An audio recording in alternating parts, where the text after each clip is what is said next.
Welcome back to the show. We've got David from London, a Londoner. Hi. Before you were born, I landed in London, and my only image of London was of a Sherlock Holmes film, where there was very few people living there, right. And it was real quiet. Yeah. And I landed, and there was double-decker buses, 7 levels of underground, millions of people. It was like a culture. It was like a shock to me. Yeah, I can imagine. But so you're from London, and you live here now.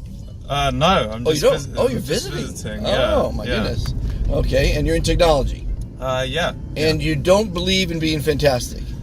Not so much, no. Unless you are genuinely fantastic. But I guess I got to explain from where I'm from.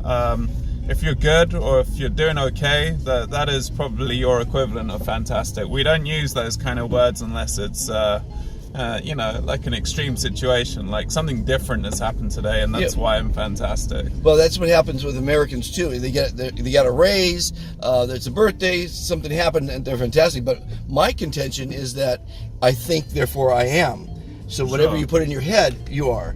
And if you're fantastic every day, life opens up, people are attracted to you, great things happen to you, because you've got a mindset that says every day you should be fantastic, not just when you got the raise or when some event happened. Sure. So is there a logic to that? There's a logic to it, and I agree with it. And I quite like that mentality, but I can't quite get on board with it. Okay, can you say really good? I could say it, but there would have to be a reason to be really good. Okay, so but see, the thing is, when you say I'm fantastic with vigor, you're releasing endorphins because you're smiling. You can't say that without smiling. Yeah, no, it's true. And just saying I'm good doesn't release any endorphins, doesn't spread any joy, doesn't create any action. All those things that I said being fantastic does. So I'm on a mission to make people fantastic. Yeah. And New Yorkers are not going to go for it. No. I don't think you're going to find many Londoners going for it either. Okay, well, I can't change the whole world. Yeah. But if I could change a couple of Americans a day, which I do, and people see the logic of it, because I asked them at the end of the ride, I said, you want to be okay, good, fine, well, or fantastic? And to the person, so far, you're the first, they've all said they want to be fantastic. Yeah. But now if good in England translates to fantastic, which I just think good is just average. I'm average. I don't ever want to be average. I'd rather hold on to fantastic so that when I do experience fantastic, it is truly fantastic. Okay, when's the last time you were fantastic? Let's go there. Oh, it was fantastic earlier today. Okay. Because I was in Palm Springs earlier. I was by the pool in the sun. Very nice. So that was fantastic. That's fantastic. But if you're fantastic all the time, I feel like it loses its specialness. That's a good counterplay to my mission in life, to make people feel better. I'm going to be a motivational speaker, so I'm in training here. You should. I get people jacked up, about life. Because too often you're thinking about the future. You're looking forward to retirement. You're not living in the moment, in the present. Yeah, no, I agree with you. Thank you. Yeah. You gotta live every day, and before you know it, you're an old guy like me. You're a young guy, good-looking guy from London. Thank you. Man, every day should be full of fucking life, and it is. I guess you're just in the Springs. Yeah. You know what? I think you're totally right. I mean, you can easily dwell on things that have happened and things that may happen in the future rather than appreciating all that the current moment has to offer. Yeah. And another thing is, it's 12:57. You're up. You're out looking for life. Yeah. You're meeting people. I didn't really find much life. Didn't find much life at the break today. The most life I've found this evening is in this car right now. This is where life begins. Yeah. In Monty's car. Yeah, apparently.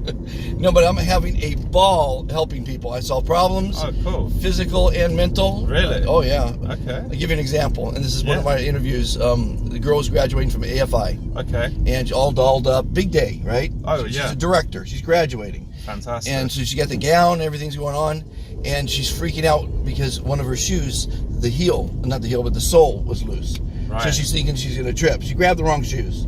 Oh, and it's too late. We're going to the graduation. Oh, bummer. So my wife calls me MacGyver because I solve problems, right? Okay. You had some glue in the trunk. No. I had some gum here. Oh. So I chewed some gum, gave it to her, and it worked. Oh, really? Wow. So problem solved. Very cool. And a lot of people, during the interviews, I say, do you have any issues you'd like to discuss? Oh. Romance, business, and I usually solve them.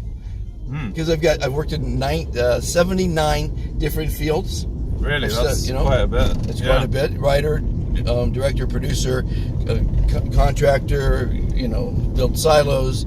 Produced Ray Charles on his 20th birthday. The list goes on and on and on. Cool. But and so I got a little experience about a lot of different things. So I've got that to dwell on. My wife says, "Don't ever tell people you've done 79 things, because they'll think I'm a flake or I don't know what I'm doing." But when it's quite a number, isn't it? It's 79. Well, you got to remember, like at 9 years old, I picked grapes. Right, okay. So that's someone does that for a living, correct? Yeah. So I count that as a trade. Okay. I count the little things I did too.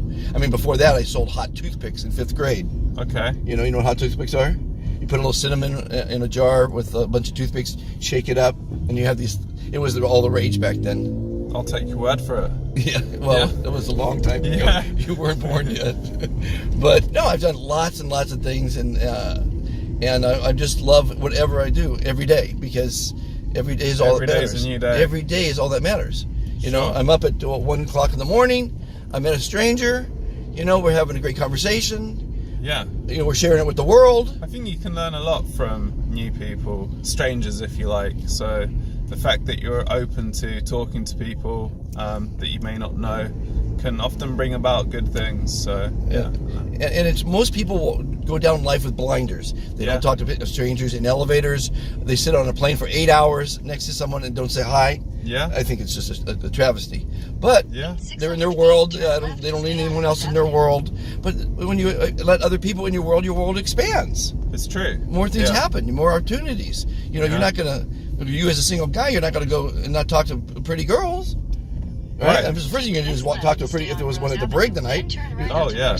Make a beeline and talk to the pretty girl, right? Yeah, definitely. Well, that's what you should. Everybody has something to offer, and you want to talk to them.